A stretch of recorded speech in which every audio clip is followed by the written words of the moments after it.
สบายดีพ่อแม่พี่น้องที่รักแพงและนับถือมื้อนี้ข้าพเจ้าดอกเตอรลีฟื้อซือลีเยวือจะมาพบพ่อบรรดาท่านอีกเช่นเคย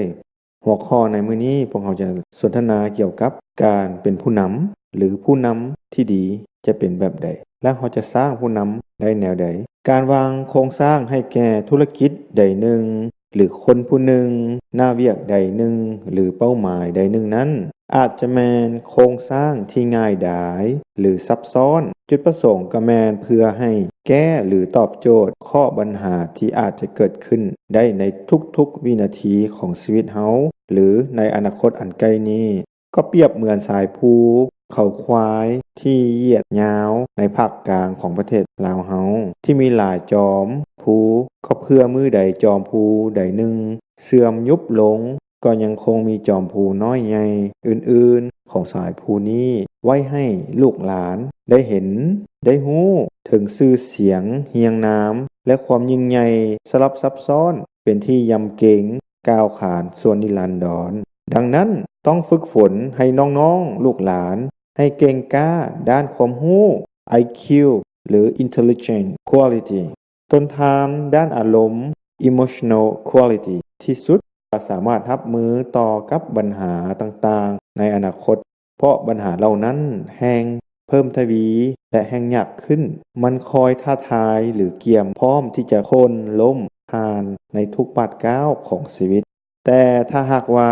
ทานแก้ไขได้ทันท่วงทีและถูกต้องมันพัดเป็นสนวนเสื้อเพลิงที่คอยส่งคอยเตือนทานให้ไปฮอดเป้าหมายในชีวิตของทานแบบกระทันหันแบบที่บ่เคยคาดคิดมาก่อนหรืองึดง้ออัศจรรย์หรือยิ่งใหญ่กว่าเก่าแล้วแน่นอนมื้อนั้นเองท่านก็เปรียบดังดวงดาราที่เจิดจ้าอยู่ทั่วท้องฟ้าเพื่อคอยส่องแสงวิชาความรู้ด้านใดด้านหนึ่งที่ท่านสำเร็จในชาตินี้นั้นกลับคืนไป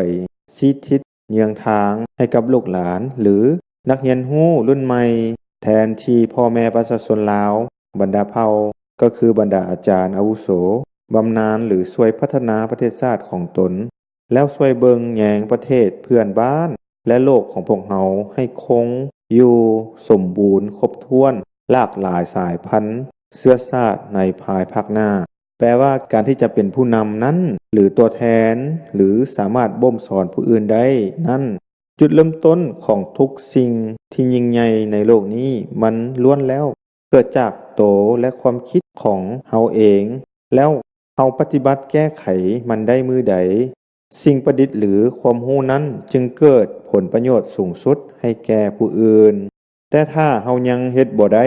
ถือว่าเฮายังบ่สำเร็จแต่บ่แม่นเฮาล้มเหลวแต่ถ้าบ่ล้มเลิกความตั้งใจนั้นจะต้องหาวิธีได้แน่นอนอาจจะแม่นการร่วมมือกับผู้อื่นเพราะบางเทื่อเวียกหรือภารกิจที่เฮาเฮ็ดนั้นอาจจะยิ่งใหญ่เหลือบ้ากว่าแฮงซึ่งต้องการกำลังด้านแนวคิดและด้านแรงงานมาคอยเกื้อกูลกันเสมอแล้วสิ่งนี้จะสำเร็จได้อาจจะแม่นในชาตินี้หรือเกิดในชาติในเส้นของรุ่นลูกรุ่นหลานก็ได้ดังการเสียสละของบรรพชนลาวบรรดาเผ่าเพื่อให้ลูกหลานลาวทุกมื้อนี้เจริญรุ่งเรืองอยู่สนุกกินสบายบ่ย้านบ่เป็นข้อยค่าผู้ใด